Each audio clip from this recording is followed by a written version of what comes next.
Welcome dear students, सभी प्रिय छात्रों को राम राम। आज का क्लास है plant pathology, fundamental of plant pathology.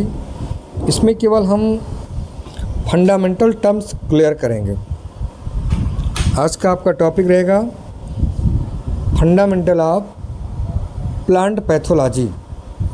Plant pathology किसे कहते हैं, क्लासिफिकेशन क्या है, सिम्टम्स क्या है, इस सब बारे में आज हम लोग डिस्कशन करेंगे। तो इस लाइव क्लास में आप सभी प्रिय छात्र जल्द से जल्द जुड़ जाएं और अपने प्रिय मित्रों तक ये वीडियो शेयर करें और आप लोग इस क्लास का भरपूर एंजॉय लीजिए। तो बेटा आपका है पेन कॉपी लेकर आप लोग बैठ जाइए, एक एक पॉइंट को, एक एक स्क्रीन को, एक एक टॉपिक को आप लोग नोट करते रहिए। तो बेटा पहला टॉपिक है पहले स्लाइड में प्लांट पैथोलॉजी, या इसी को हम फाइटोपैथोलॉजी के नाम से जानते हैं। प्लांट पैथोलॉजी या इसी को फाइटोपैथोलॉजी के नाम से जानते हैं। यह का is a Greek word which made by 3, मतलब ग्रीक शब्द के ग्रीक भाषा के 3 शब्दों से मिलकर बना है। पहला होता है बेटा फाइटन, दूसरा पाइथस और तीसरा शब्द है लॉगस। जहाँ पर लॉगस या लॉजी शब्द आता है अगर अंत में, जैसे पैथोलॉजी, इंटमोलॉजी, तो इसका मतलब क्या है, ये ग्रीक वर्ड होता है। चीज़ याद रखिएगा कि जिस शब्द के लास्ट में लॉगस या लॉजी आता है तो ये आपका क्या होता है, ग्रीक वर्ड होता है। तो इसमें पहला फाइटोन मीन्स प्लांट होता है, पाइथस मीन्स होता है सफरिंग, और फिर लॉगस मीन्स होता है स्टडी या नॉलेज। क्या होता है बेटा, स्टडी या नॉलेज। इस प्रकार आप देखेंगे तो 3 शब्द इसमें हो गए, मीन्स फाइटोपैथोलॉजी, या इसको हम बोलते हैं प्लांट पैथोलॉजी। तो प्लांट मीन्स पौधा, सफरिंग मीन्स कोई बीमारी, और स्टडी मीन्स या स्टडी या लॉगस मीन्स अध्ययन करना। तो किसी पौधों रोगों का अध्ययन करना ये क्या कहलाता है, प्लांट पैथोलॉजी। क्या कहलाता है, प्लांट पैथोलॉजी। इसका अगर डिफिनीशन देखेंगे तो plant pathology is that branch of agriculture and botany या बायोलॉजिकल साइंस या बॉटिकल या biological science which deals with the study of causes, etiology, resulting losses and management, control of plant disease. Means या कृषि विज्ञान और जीव विज्ञान की एक शाखा है जिसके अंतर्गत रोग के कारण, उसके आकार की, उससे हानियाँ, उसका प्रबंध और नियंत्रण के बारे में अध्ययन करते हैं। यहाँ पर क्या होता है, प्लांट पैथोलॉजी। क्या होता है बेटा, प्लांट पैथोलॉजी। तो पूरा विश्वास है कि आपको डेफिनेशन समझ में आ गया होगा बेटा कि प्लांट पैथोलॉजी किसे कहते हैं। तो ये टर्म हो गया। आगे आप देखते हैं कि objective of plant pathology means plant pathology का ऑब्जेक्टिव्स क्या है, इसका उद्देश्य क्या है, ये चीज़ आपको जानना है। पहला है कि टू स्टडी, यहाँ पर टू स्टडी, इसमें abiotic environment causes to the plant, means environmental causes to plant disease, किस फैक्टर के कारण या किसके कारण प्लांट डिजीज होता है। अगला आपका है to study the mechanism of disease environment, इसका मैकेनिज्म क्या होगा। उसके बाद में to study the interaction between plant and pathogen, means कोई प्लांट है, पौधा है और फिर पैथोजन है, इन दोनों के बीच में कैसे इंट्रैक्शन होता है, इस प्रकार का संबंध है, इस चीज़ का अध्ययन आप पैथोलॉजी के अंतर्गत करते हैं। फिर है to develop the method of plant disease management and control, कि कैसे आप किसी रोग का प्रबंधन और नियंत्रण करते हैं, यह प्लांट पैथोलॉजी का उद्देश्य है। आगे फिर है history and development of plant pathology. तो प्लांट पैथोलॉजी में तो इसमें इसका हिस्ट्री, इसका इतिहास देखते हैं। तो सबसे पहले थियोफ्रेस्टस, इस पे 370 से 386 BC इन्होंने अपना एक बुक लिखा था नजर इनटू प्लांट। ये इनकी क्या थी, पहली बुक थी। और बुक में फिर इसको इन्होंने डिस्क्रिप्शन ऑफ प्लांट डिजीज इसको हैज़ बीन गिवन। इन 3 साइंटिस्टों ने क्या किया, उसको प्लांट डिजीज़ के रूप में डेवलप किया। इस प्रकार से वायरस का या फिर अलग अलग साइंटिस्टों ने उसको डेवलप या उसको विकसित किया। डेवलपमेंट ऑफ प्लांट पैथोलॉजी, कि प्लांट पैथोलॉजी का विकास कब हुआ। जैसे आपका क्या, लुइस वान हक ने 1666 में इन्होंने क्या किया, माइक्रोस्कोप। फिर उसके बाद में आपका मिशेल ने जैसे 1726 इन्होंने सर्वप्रथम क्या किया, इसको आप फादर ऑफ माइकोलॉजी कहते हैं। क्या बोलते हैं, इन्होंने फर्स्ट टाइम में पुरस्मिस फादर ऑफ माइकोलॉजी के नाम से जानते हैं। अगला क्या है कि 12 नंबर वैज्ञानिक है जो 1755 इन्होंने स्मिट और वंट डिजीज ऑफ व्हीट इसको इन्होंने डिस्कवर किया था। इस तरीके से आप कह सकते हो कि इन साइंटिस्टों ने प्रमुख तौर पर प्लांट पैथोलॉजी के डेवलपमेंट में अपनी अहम भूमिका निभाई। जैसे E.J. बुटलर को क्या मानते हैं कि E.J. बुटलर क्या है, ये मॉडर्न प्लांट पैथोलॉजी के फादर भी कहे जाते हैं। तो इस प्रकार से आपकी अगर Indian plant pathologist of Indian तो E.J. बुटलर, जिन्होंने 1901 से 1920 के मध्य में इन्हें first plant pathologist in India के रूप में इनको जाना गया। और fungi and disease in plant, उन्होंने अपना एक बुक लिखा fungi and disease in the plant. उसके बाद में father of plant pathology in India, इनको father of plant pathology Bharat का माना जाता है। इसके बाद में फिर ब्रेस्कले ने इन्होंने स्टडी स्टार्ट किया फंजाई पर, उसका उन्होंने आइडेंटिफिकेशन किया। तो ये वैज्ञानिकों ने एक टर्म पर उन्होंने अध्ययन प्रमुख तौर पर किया। ऐसे यहाँ पर बीबी मुंडकर इन्होंने work and development resistant variety इन्होंने इसको डेवलप किया। इंडियन पैथोलॉजिकल सोसाइटी नवदलही में इनका क्या हुआ, इस्टेब्लिश्ड हुआ। ऐसे के.सी. मेहता जिन्होंने work on the rest in India में रेस्ट के ऊपर इन्होंने वर्क किया। ऐसे आपका फिर इन वाई.एल. नेने, इन्हें बहुत महत्वपूर्ण क्वेश्चन है, वाई.एल. नेने जी ने इन्होंने reported Khaira disease in rice, इन्होंने धान में होने वाले खैरा रोग के बारे में इन्होंने रिपोर्ट किया। R.S. सिंह जो इन्होंने क्या किया, एक बुक लिखा, कौन सा, प्लांट डिजीज़। तो बुक का नाम क्या था, प्लांट डिजीज़।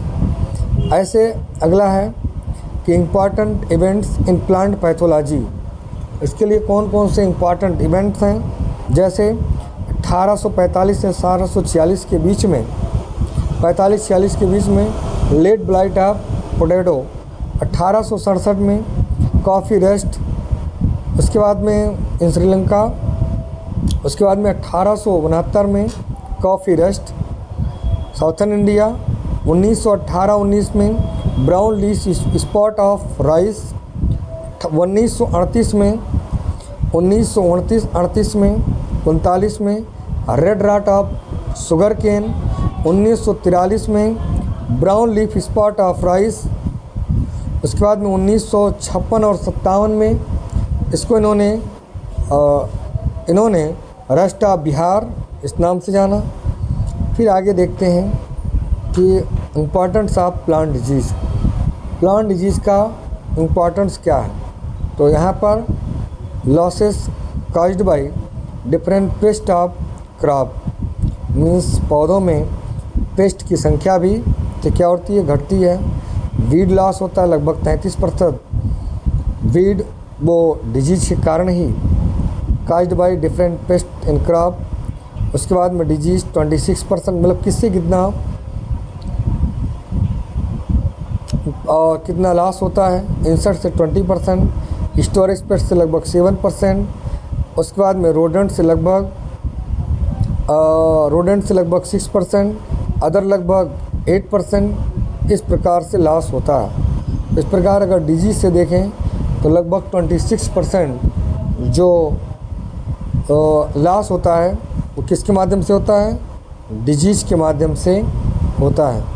आगे का पॉइंट अगर आप देखेंगे तो इसमें, अगर आप आगे का पॉइंट देखेंगे तो इसमें प्रमुख तौर पर अगर आप देखेंगे तो प्रमुख तौर पर इसमें किस प्रकार का, जैसे आपका क्वांटिटेटिव इम्पॉर्टेंट, उसके बाद में क्वालिटेटिव, क्वांटिटेटिव, ये सब इसका। फिर उसके बाद में अलग अलग value farmers, change in crop rotation, इसके लिए क्रॉप रोटेशन भी हार्मफुल फॉर ह्यूमन बीइंग, इनके लिए एम्प्लॉयमेंट, अलग अलग तरीके से भाई एम्प्लॉयमेंट भी जनरेट करता है। इन प्रकार के पैथोलॉजी या जो भी पेस्ट के जो भी आपके दवा की कंपनी है उससे क्या होता है, employment, international trade, agriculture industry में भी बढ़ोतरी होता है।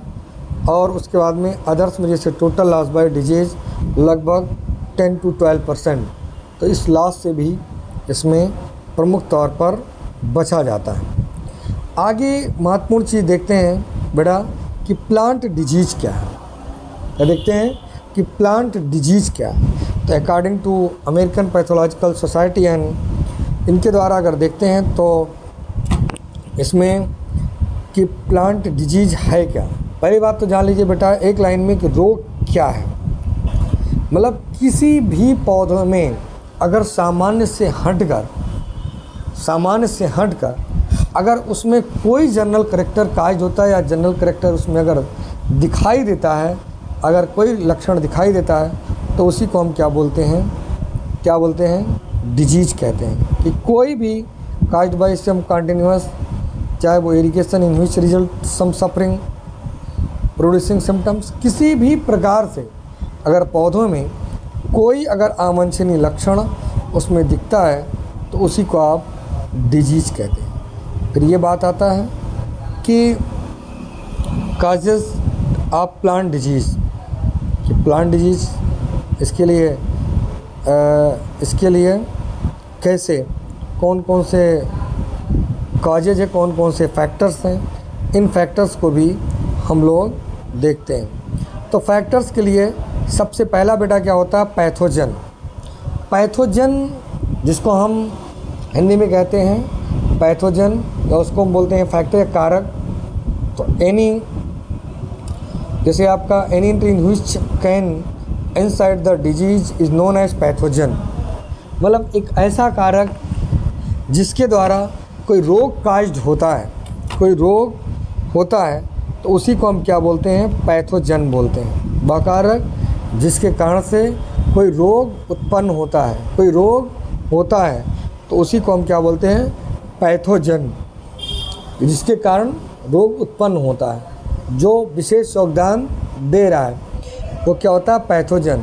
पैथोजन का क्लासिफिकेशन आप प्लांट पैथोजन को हम दो तरीके से क्लासिफाइड करते हैं, एक बायोटिक एक एबायोटिक, मतलब जीवी और अजीवी है। तो बायोटिक पैथोजन या एनिमेट कॉजेज, तो बायोटिक में जैसे फंजाई, बैक्टीरिया, या फिर आपका यहाँ पर फाइटोप्लाज्म या निमेटोड्स, एल्गी, प्रोटोजोआ या पैरासाइटिक्स प्लांट्स, ये सब बायोटिक पैथोजन के रूप में आते हैं, जो जीवीय कारक के रूप में आते हैं। अगला होता है मीजोबायोटिक। क्या होता है बेटा, मीजोबायोटिक के तौर पर क्या आता है, जैसे वायरस को हम ऐसे भी मानते हैं कि यह सजीव और निर्जीव के बीच की एक कड़ी होती है, तो इसलिए इसको हम क्या बोलते हैं, मीजोबायोटिक। अगला होता है बायोराइड, फिर आपका क्या होता है, बायोराइड, और फिर क्या होता है, पियोन। ये इसके अंतर्गत 4 आते हैं जो मीजोबायोटिक के रूप में रहते हैं। अगला आपका क्या होता है बेटा, इसमें अगला होता है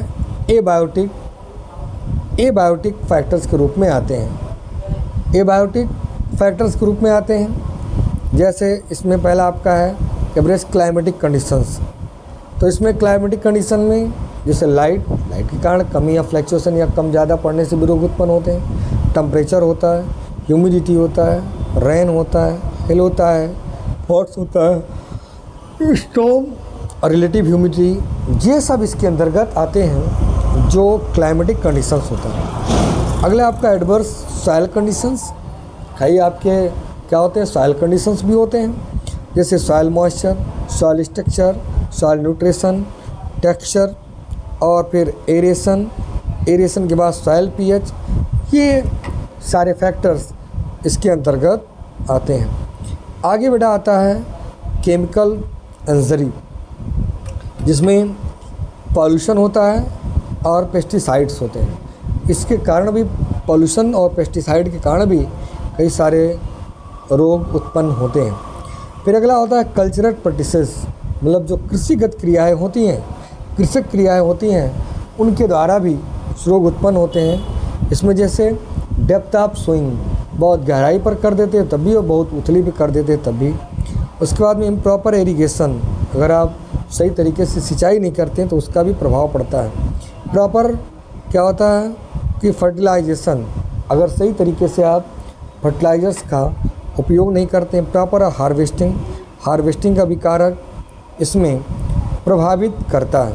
इसके बाद में सेवरल पैथोजन, जैसे क्या क्या है बेटा, सॉयल, सीड, ये भी आता है इसमें, क्रॉप रेसिड्यूस आते हैं, फिर इसमें प्लांट इटसेल्फ ये भी आते हैं, होस्ट आते हैं, अल्टरनेट टाइप के भी होस्ट होते हैं, ये सारे इसके लिए प्रभावित करते हैं। फिर अगला होता है डिसेमिनेशन और डिस्पर्सल ऑफ पैथोजन, मतलब कोई पैथोजन कैसे डिसेमिनेट होते हैं, मतलब ये पैथोजन कैसे एक पौधे से दूसरे पौधों पर जाते हैं, मतलब कैसे एक जगह से दूसरे जगह पर होते हैं। तो पहला इसमें होता है बेटा ऑटोनॉमस डिसेमिनेशन। क्या होता है? Autonomous dissemination. जैसे इसमें क्या है, बाई सॉयल, बाई सीड, अगला है बाई प्लांट या बाई प्लांट पार्ट, इनके द्वारा भी इसके द्वारा भी डिसेमिनेशन होता है। जैसे सॉयल में कोई पैथोजन है और उस पर कोई अदर क्रॉप ग्रो हो गया तो उसके कारण भी हो जाता है। या बाई सीड, मान लीजिए इन्फेक्टेड सीड है, उसके द्वारा कोई प्लांट डेवलप हुआ तो उसके द्वारा भी। तो इस तरीके से डिसेमिनेशन या डिस्पर्सल इन मेथड्स के द्वारा होता है। अगला इसी में होता है पैसिव डिसेमिनेशन, जो सक्रिय भूमिका निभाते हैं। सक्रिय भूमिका में जैसे वायु है, जल है, वेक्टर्स है, ह्यूमन है, ये सब सक्रिय भूमिका निभाते हैं, जो ज़्यादातर एक रोग दूसरे रोग को फैलाने के लिए ज़्यादातर ये उत्तरदायी होते हैं। अगला इसमें होता है कि इसमें कोच पास्टुलेट इसमें भी आता है। जैसे इसमें होता है एसोसिएशन, क्या क्या होता है, एसोसिएशन, और उसके बाद में फिर क्या होता है आइसोलेशन, फिर क्या होता है इनकुलेशन, फिर क्या होता है रिसोलेशन। ये सब अलग अलग प्रकार के इसमें डिसेमिनेशन आते हैं, जिसकी वजह से फैक्टर्स प्रभावित होते हैं। अगला बेटा इसमें महत्वपूर्ण चीज़ आता है, वो है classification of plant disease, means plant disease का वर्गीकरण। प्लांट डिजीज़ का वर्गीकरण पहला होता है according to the effect of host plant. Host plant क्या होता है, मतलब जिस पौधे के ऊपर कोई रोग उत्पन्न होता है उसी को हम क्या बोलते हैं, होस्ट प्लांट। या आपका मान लीजिए गेहूं का पौधा या धान का पौधा है जिस पर कोई रोग उत्पन्न हो रहा है, तो वो क्या होता है, होस्ट के रूप में उसको माना जाता है। तो इसमें जैसे effect on the host plant, तो इसे लोकलाइज डिजीज जैसे रस्ट ऑफ व्हीट जो किसी विशेष भाग पर ही है, सिस्टमिक डिजीज जैसे लूजमेंट ऑफ व्हीट, ऐसे अकॉर्डिंग टू सिम्टम्स या सीन्स दिखने के आधार पर इसमें क्या किया जाता है, जैसे आपका हो जाता है रस्ट, फिर smut, mildew, wilt, blight, canker, root rot, ये सब इस संदर्भ में प्रमुख तौर पर आ जाता है। अगला इसी कड़ी में बेटा होता है according two parts of the plant affected, plant affected में भी आता है। जैसे पहला होता है रूट डिजीज़, जिसमें अफेक्ट रूट ऑफ प्लांट, जैसे एग्जांपल में रूट रॉट ऑफ वेजिटेबल। ऐसे आपका होता है stem disease, affected of plant stem, तो इसमें स्टेम गॉल ऑफ कोरिएंडर। अगला होता है फिर फोलियर डिजीज़, जिसे आफ्टर, इसमें जैसे एग्जांपल आपका हो जाएगा कि लीफ स्पॉट ऑफ, इसमें सोरघम। ऐसे होता है फ्रूट डिजीज़, जिसे आपकी fruit rot of brinjal, fruit rot of tomato. इस प्रकार के भी डिजीज़ इसमें जो किसी प्लांट पार्ट के अकॉर्डिंग उसमें प्रभावित होते हैं। अगला होता है बेटा according to the host affected. मतलब क्या होता है according to the host affected. Host में क्या क्या है, जैसे field crop disease, vegetable disease, fruit tree disease, forest disease, उसके बाद में फॉरेस्ट क्रॉप डिजीज़। इस तरीके से अनाज वाली फसल है, फिर उसके बाद में फल वाली फसलों में, फिर सब्जियों में, फिर जंगली पौधों में, चारे वाली फसलों में, इन सब में अनेक प्रकार के रोग इसमें उत्पन्न होते हैं। अगला होता है अकॉर्डिंग टू मोड ऑफ, यहाँ पर किस तरीके से उसका मोड ऑफ एक्शन इस तरीके से होता है। तो इसमें होता है पहले सीड बॉर्न डिजीज़, मीन्स ऐसा रोग जो सीड के माध्यम से फैलता हो, मतलब जिसके पैथोजन सीड में रहते हों और फिर वो प्लांट को इन्फेक्टेड करते हों, जैसे लूज स्मेटा ऑफ वीट। ऐसे सॉइल बॉर्न डिजीज़, मतलब जिसके पैथोजन सॉइल में हों, जैसे seed blight of rice. Air born disease, जैसे रस्ट ऑफ वीट, ये इसके संदर्भ में आते हैं। अगला इसमें होता है according to mode of multiplication of the pathogen. तो एक तो होता है सिंपल इंटरेस्ट, तो only one cycle of pathogen complete in one season, मतलब केवल एक सीज़न में एक केवल वो अपना लाइफ साइकिल एक बार ही केवल कंप्लीट करता है। तो इसमें जैसे आपका क्या जाता है loose smut of wheat. Compound interest, मतलब जो several cycle of pathogen complete in one season, एक सीज़न में जैसे वो कई लाइफ साइकिल अगर अपना कंप्लीट करता है तो उसको हम कंपाउंड इंटरेस्ट के नाम से जानते हैं। जैसे ब्लैक रस्ट ऑफ वीट, क्या होता है ब्लैक रस्ट ऑफ वीट। ऐसे आपका होता है according to major causal agent. अब इसमें क्या होता है इन्फेक्शन डिजीज़, जैसे fungal disease, bacterial disease, viral disease, nematode disease, algae disease, ये सब डिजीज़ होते हैं जो इन्फेक्शन डिजीज़ होते हैं। इन्फेक्शन का मतलब क्या है, इनके पैथोजन एक पौधे से दूसरे पौधों में, एक क्षेत्र से दूसरे क्षेत्र में, एक जगह से दूसरे जगह में ये क्या होते हैं फैल जाते हैं। तो ये क्या होते हैं आपके इन्फेक्शन डिजीज़ के रूप में इसको जाना जाता है। अगला आपका होता है जो नॉन इन्फेक्शन डिजीज़, मतलब जो केवल एक प्लांट में है तो उसी में केवल उसका इफ़ेक्ट है। तो इसमें disease caused by temperature, pollution, कोई मिनरल टॉक्सिसिटी, जैसे अगर किसी तत्व की टॉक्सिसिटी है तो केवल एक ही प्लांट उससे अफेक्टेड होगा, या फिर टॉक्सिसिटी आप उसमें पेस्टिसाइड, या disease caused by nutritional deficiency, या disease caused by acidity, alkalinity, ये टर्म्स भी इसके अकॉर्डिंग आते हैं। अगला होता है अकॉर्डिंग टू ऑकरेंस। तो इसमें आपका होता है एंडेमिक डिजीज़, ये भी आता है आपका। मीन्स कहने का अर्थ क्या है कि 3 में अगर कोई लिमिटेड एरिया में है, एवरी ईयर मोर लॉस, जैसे आपका क्या हो गया अर्ली ब्लाइट ऑफ पोटैटो। क्या हो गया बेटा early blight of potato, means जो एक पूरे क्षेत्र में काफ़ी तेज़ी से फैल जाता है। ऐसे आपका क्या होता है एंडेमिक डिजीज़, या इसको बोलते हैं एपीफाइटिक डिजीज़। इसमें क्या होता है कि दीज डिजीज़ इसमें अपेयर इन लार्ज एरिया, काफ़ी क्षेत्र में इसको फैला होता है, मोर लॉस, अधिक लॉस होता है।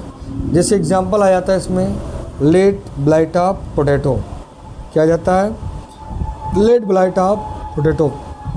उसके बाद में होता है स्पोरिक डिजीज़, मीन्स जो कहीं छिटपुट किन्हीं स्थानों पर होता है, मीन्स जो कहीं छोटे स्थान पर इनरेगुलर या इंटरवल क्षेत्र में, तो जैसे आपका लेस लॉस देन, इससे बहुत ज़्यादा लॉस नहीं होता है, जिससे पाउडरी मिल्ड्यू ऑफ मैंगो एक रोग आता है। अगला होता है पेंडेमिक डिजीज़।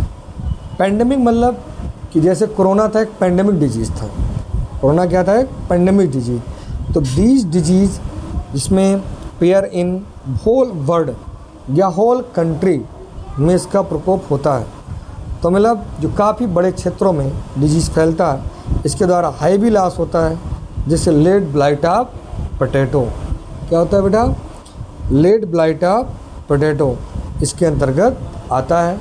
आज की क्लास में आप सभी प्यारे छात्रों ने अच्छे से देखा और समझा, इसके लिए आपको सहृदय धन्यवाद। और इस प्रकार के वीडियो को देखने से लगातार आप हमारे चैनल से जुड़े रहिए और इस वीडियो को शेयर करिए और काफ़ी बच्चों तक इस वीडियो तक पहुंचाइए। जय हिंद, जय भारत।